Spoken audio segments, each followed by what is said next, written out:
వాళ్ళ అభిప్రాయం విన్న తర్వాత తీర్పు చెప్పవలసిందిగా నేను మనవి చేసుకుంటున్నాను జడ్జి గారు.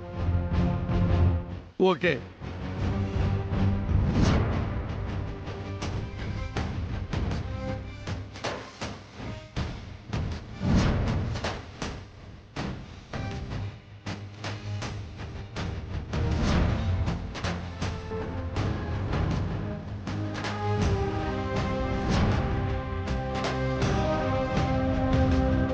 జడ్జి గారికి నమస్కారం.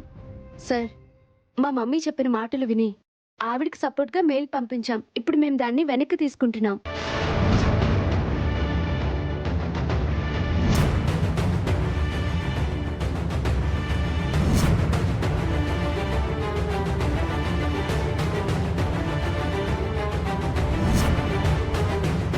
సార్, మా అక్క గుండమ్మ చాలా మంచిది సార్. ఒక విధంగా ఆవిడ పరిచయం అయిన తర్వాతే మాలో మెచ్యూరిటీ లెవెల్స్ పెరిగాయని చెప్పాలి. మా నాన్నగారి బిజినెస్లో 50% షేర్ వారసులమైన మాకు చెందాలని మా మమ్మీ అంటుంది కాబట్టి ఆ ఆస్తికి వారసులుగా మా తరపున ఆ 50% షేర్కి మా గుండమ్మక్క ఉండాలని మేము కోరుకుంటున్నాం.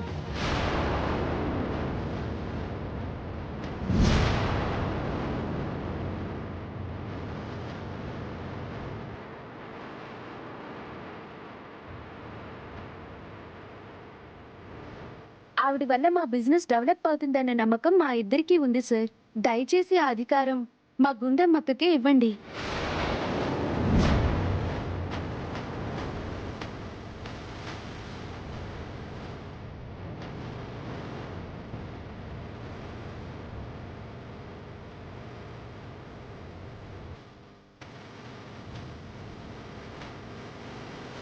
విన్నారు కదండి, అదే మీ పిల్లల కోరిక. ఈ పిల్లలు ఇచ్చిన స్టేట్మెంట్తో తనని తన పిల్లల్ని పట్టించుకోవడం లేదని రఘునందన్ రావు గారి మీద వేసిన అభియోగం కేవలం అపోహ మాత్రమే అని దీంతో తేలిపోయింది.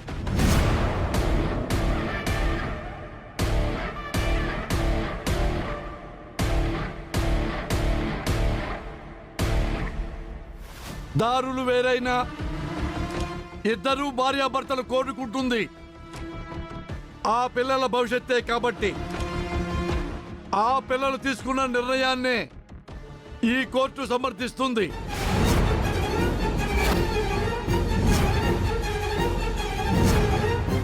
రఘునందన్ రావు గారు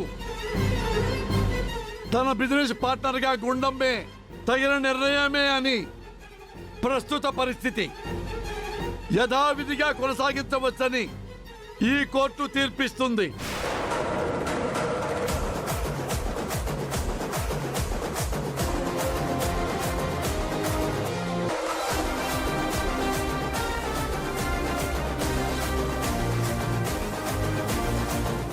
అయితే ఈవిడకివ్వాల్సిన గౌరవం ఈమెకివ్వాలని, ఈవిడ ఆలోచనలకు కూడా విలువివ్వాలని ఈ కోర్టు సూచిస్తుంది.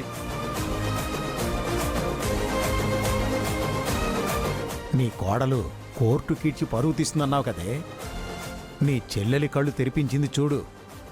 నీ కళ్ళు కూడా తెరుచుకున్నాయా?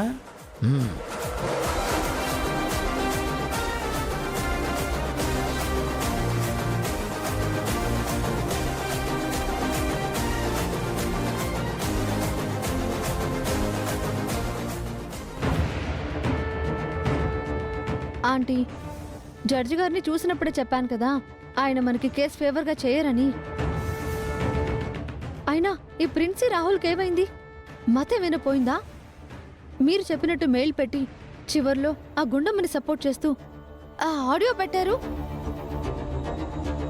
అసలు వాళ్ళు ఆడియో పెట్టకుండా ఉండుంటే మనమే గెలిచుండేవాళ్ళం. మేడం మేడం మేడం మేడం ఈ కేసులో మీరు ఓడిపోయారంటగా?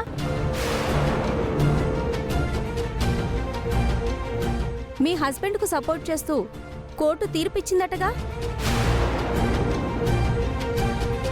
ఇన్ని సంవత్సరాలు మీ కాపురంలో మీ హస్బెండ్ని మీరు అర్థం చేసుకోలేదు అనుకోవచ్చా? కేవలం అధికారమే కావాలి, దానికోసమే తప్పుడు కేసు పెట్టారు.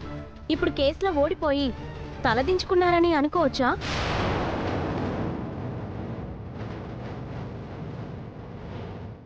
దీని గుండమ్మ గెలుపు మీ ఓటమి అనుకోవచ్చా? ఆపుతారా?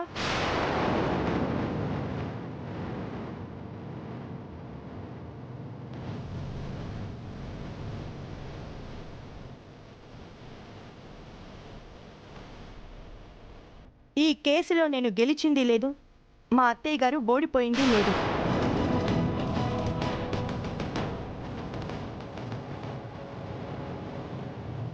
మీరు వేస్తున్న ఈ ప్రశ్నల వల్ల మా కుటుంబంలో కలహాలు రావాల్సిందే కానీ ఇప్పటి వరకు మా ఇంట్లో ఎవరి మధ్య మనస్పర్ధలు లేవు, ఉండవు కూడా.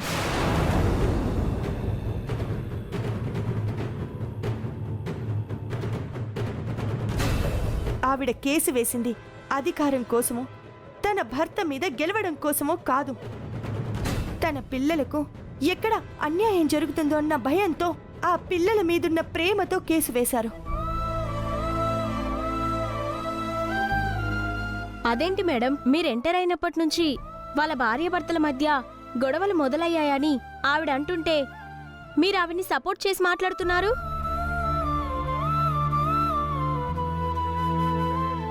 చెప్తున్నాను కదా, ఆవిడేదో కోపంలో చేసిన పనే కాని నిజానికి ఆవిడికి నా మీద ఎలాంటి కోపమూ లేదు. ఇదంతా మా కుటుంబం, మేమంతా ఒకటే. ప్లీజ్ దయచేసి ఈ విషయాన్ని ఇంతటితో వదిలేయండి. ప్లీజ్ మీరు వెళ్ళిపోండి.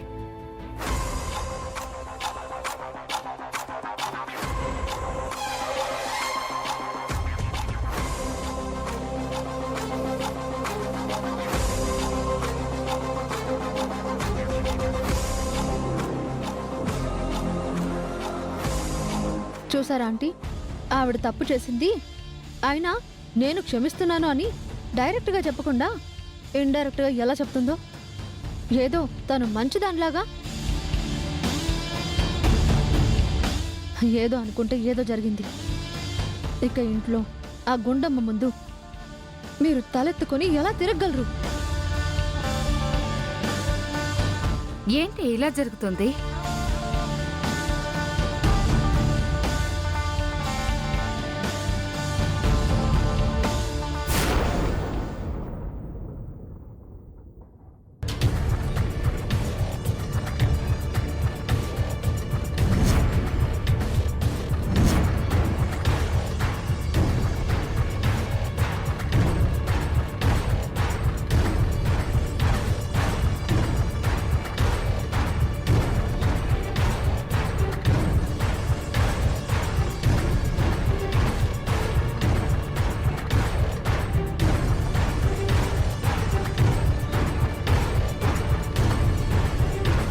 ఇంతకీ కేసు ఏమైందో ఎవరు ఏం చెప్పట్లేదేంటి?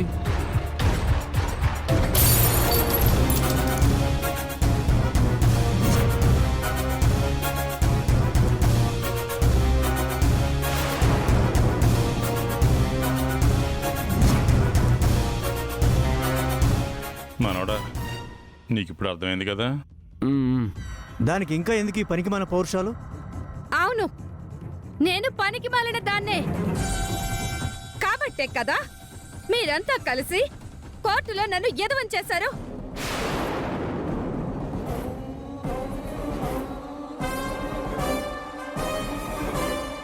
కోర్టు మెట్లెక్కి ఈ పరిస్థితి తెచ్చుకుంది నువ్వే. మమ్మల్ని అంటావేంటి? అవును, కోర్టు మెట్లు నేనే ఎక్కాను. కానీ ఎందుకు ఎక్కాల్సి వచ్చింది? మీ వల్లే కదా, మీరు చేసిన పని వల్లే కదా. ఈవిడ గారు నా మీద పెత్తన చలాంచడం వల్లే కదా. సుచిత్ర, నువ్వు కొండమ్మని తప్పుగా అర్థం చేసుకుంటున్నావు. తను ఎలాంటిదంటే... వద్దు మహాప్రభు, వద్దు. మీ ఫ్యామిలీకి ఒక దండం, నీ కోడలకు 2 దండాలు. ఇప్పటికే నా మైండ్ పాడైపోయింది. నీ కోడలి గొప్పతనం గురించి చెప్పిందే చెప్పి ఇంకా నా మైండ్ పాడు చేయొద్దు.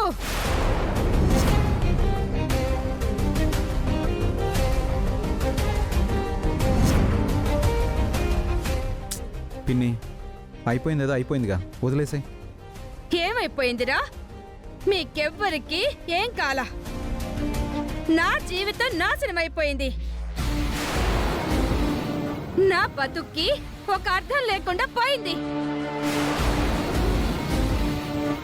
బిజినెస్ లో సగం వాటా రాసిచ్చేశాడు.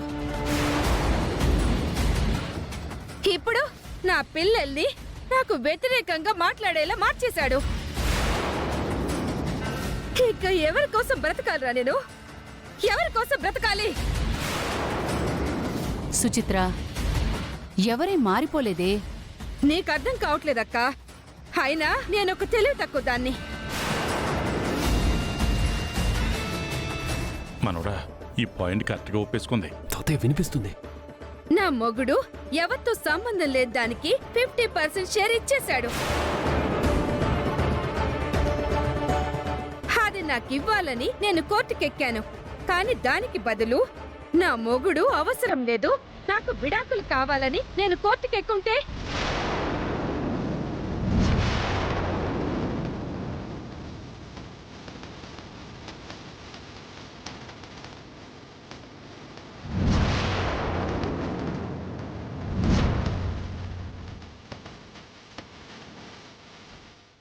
బిజినెస్ లో సగం వాటా కాదు, ఆస్తిలో మొత్తం సగం వాటా నాకొచ్చుండేది.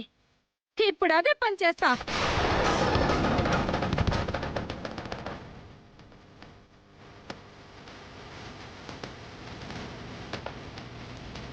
ఏయ్ ఏం మాట్లాడుతున్నావే?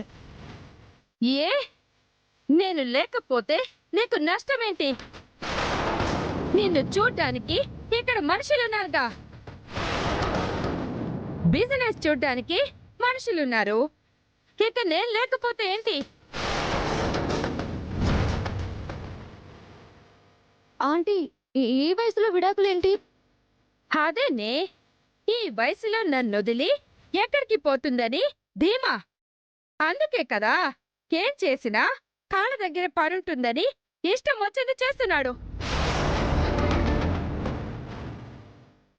అత్తయ్య గారు, మీరు నాకంటే వయసులో పెద్దవారు, కానీ నేను మీకు చెప్పాల్సి వస్తుందంటే అంటే ఏంటే? నేనెంత దిగజారిపోయానని చెప్తున్నావా? అంతేగా. పిన్ని ఇదే పిన్ని నీతో వచ్చిన గొడవ. మాటలను వేరుగా అర్థం చేసుకుంటావు, మనుషుల్ని తప్పుగా అర్థం చేసుకుంటావు. కాస్త కోపాన్ని తగ్గించుకొని ప్రశాంతంగా ఆలోచిస్తే అన్నీ నీకే అర్థం అవుతాయి. అత్తయ్య గారు, మీకు ఆల్రెడీ నేను చెప్పాను, అయినా మళ్ళీ చెప్తున్నాను. మావయ్య గారు నాకు ఇచ్చింది అధికారం కాదత్తయ్య, పని. నేను మీ ఆఫీస్లో ఒక వర్కర్ని, అంతే. కన్స్ట్రక్షన్ బిజినెస్ ఒక దారిలో పడేంత వరకు కష్టపడి బిజినెస్ని డెవలప్ చేయడం నా డ్యూటీ. అది పూర్తవ్వగానే మావయ్య గారు నాకు ఇచ్చిన 50% షేర్ని ఆయన వద్దన్నా సరే నేను మీ పేరు మీద మొత్తం ట్రాన్స్ఫర్ చేసేస్తాను. ప్లీజ్ అత్తయ్య, నా మాట నమ్మండి. ఓహో, అవునా? వింటున్నావా అక్క? నీ కోడలు ఏం చెప్తుందోనని. నేనంట ఆవిడ గారి దగ్గర చేతులు కట్టుకొని కొంతకాలం నిలబడితే ఆవిడ గారు నా ఆస్తిని నాకు తిరిగిస్తుందంట, ముష్టేస్తుందంట. నన్ను తీసుకోమంటావా?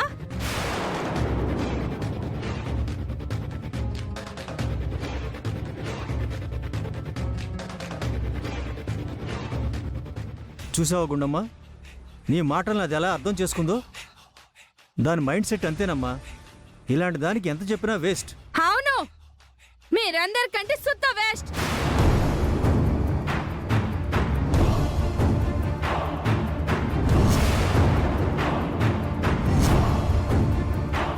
మీ భార్యగా మీతో ఇంకా కలిసి ఉండటం అన్నింటికంటే ఇంకా వేస్ట్.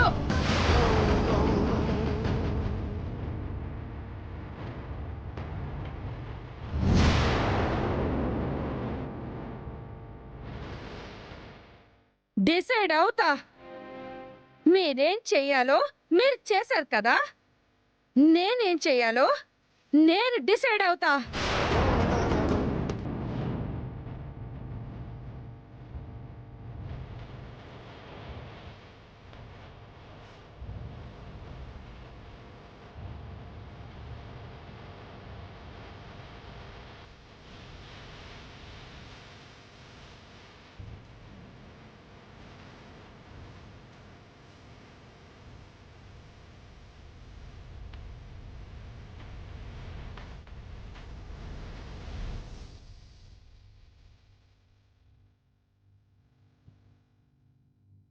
చూసావా నీ కారణంగా ఇంట్లో ఎన్ని గొడవలు జరుగుతున్నాయో.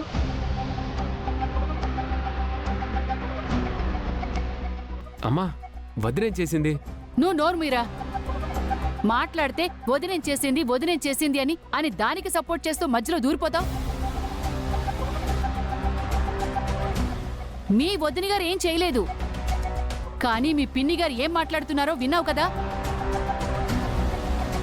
ఇప్పుడు ఇంకెన్ని గొడవలు చేస్తుందో ఏంటో, అసలు ఏమీ అర్థం కావటం లేదు.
కేసు మనకి ఫేవర్ అవ్వదు ఆంటీ అని నేను అప్పుడే చెప్పాను. అదే జరిగింది ఇప్పుడు. నాకు తెలిసి సడన్గా ప్రిన్సీ రాహుల్ ఆడియో మెసేజ్లు పెట్టారంటే దానికి కారణం ఆ గుండమ్మ జడ్జి గారు కలిసి ఆడిన నాటకమని నాకు అనిపిస్తుంది అత్తయ్య. ఆ టాఫీస్లో ఆ గుండమ్మ నాకు విలువ లేకుండా చేస్తుంది. స్టాఫ్ ముందే నా పరువు తీస్తుంది. ఇప్పుడు ఏకంగా పబ్లిక్ లో తీసేసింది నా పరువు. అందుకేనే నువ్వు మరీ పట్టుదలకి పోకుండా లోకేశ్వర్ లాగా మారిపో.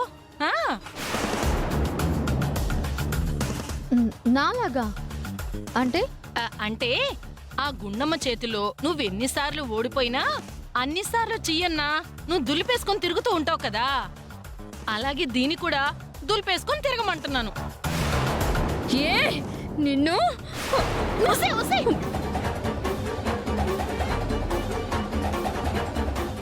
అయ్యో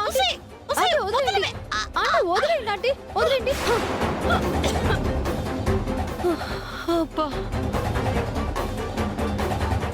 చచ్చిపోతుందా ఆంటీ? నీ అమ్మ కడుపు కాల కాసేపు ఇలాగే పట్టుకుంటే కోట్లో చిలకలాగా గిజగిజమంటూ నా ప్రాణం పైకి పోయేది కదే. అమ్మా మర గుండమ్మ చీ అంటే దులిపేసుకొని తిరగమంటావా? అయిందా? అందుకే నోరుని కాస్త అదుపులో పెట్టుకోమని అనేది. ఆంటీ మీరు చెప్పండి, ఇప్పుడేం చేద్దాం? రెడ్ వచ్చే మొదలు ఏంటి? మిమ్మల్ని కాదే బాబు, నాలో నేను ఏదో అనుకుంటున్నాలే. నన్నందరి ముందు అవమానించిన ఆ గుండమ్మకి కోలుకోలని దెబ్బ కొట్టబోతున్నానే లోకేశ్వరి. ఏం చేయబోతున్నారు ఆంటీ?